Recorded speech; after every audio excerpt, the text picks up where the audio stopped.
Mas existe uma segunda maneira de entender a ansiedade. A ansiedade como uma questão psicológica. E aí tem a ver o quê? Com traumas, com a personalidade da pessoa, com características de uma pessoa. Então essa é uma segunda maneira, historicamente, de entender a ansiedade.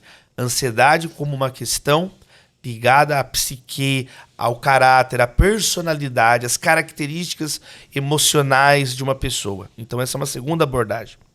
A terceira abordagem para a ansiedade são chamadas abordagens sociológicas. Procuram entender essa aflição que a pessoa sente do ponto de vista da influência da sociedade que ela está. Então, por exemplo, uma sociedade acelerada, a pessoa tem que lutar muito pelo dinheiro, ou uma sociedade com gritaria, uma tensão política, econômica. Então a ideia é essa, é estudar como que o ambiente influencia a angústia daquela pessoa, essa aflição, esse estreitamento que a pessoa sente no coração, uma angústia que a pessoa sente no coração. E a última maneira principal de abordar a ansiedade, então, é biológica, um fenômeno psicológico, um fenômeno sociológico, é um fenômeno espiritual ou filosófico. É a ansiedade que tem a ver com a questão do sentido da vida da pessoa. A pessoa às vezes não entende ou entra em crise a maneira que ela se entende no mundo. Então tem um conjunto de filósofos e também dentro de várias religiões que procuram, de algum modo, percebe-se o quê? Não basta só remédio. Se fosse só remédio que resolvesse o problema, nações extremamente desenvolvidas do ponto de vista econômico, né, estruturas hospitalares, não teriam pessoas ansiosas. Então não é só uma questão de remédio. Nem toda a farmacopeia do mundo foi capaz, por exemplo, nações como Austrália, Nova Zelândia, que são desenvolvidas do ponto de vista da economia, e tem pessoas que se matam, tem pessoas que continuam angustiadas.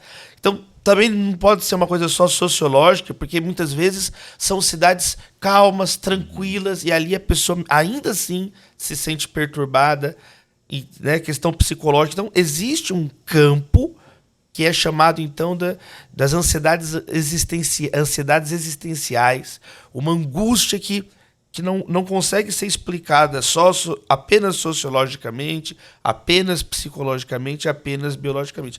Quem fala isso não sou eu, né? Na verdade, no livro, nós usamos essa explicação, esse panorama, a partir do professor Horvitz. O professor Alan Horvitz é uma autoridade, ele é um grande historiador da ansiedade. Então eu usei os trabalhos do professor Horvitz pela Johns Hopkins University nos Estados Unidos. Ela tem uma coleção que estuda a história de cada doença, de cada enfermidade. E é interessante que quando se estuda a ansiedade, então de cara a gente percebe o quê? Hugo, Bruna, a ansiedade é um tema sério, é um tema, essas angústias que alcançam as pessoas, ele não pode ser tratado de um modo reducionista, de um modo simplista. A ansiedade é um fenômeno, tem um termo técnico, é plurietiológico, que significa que pode ter várias causas.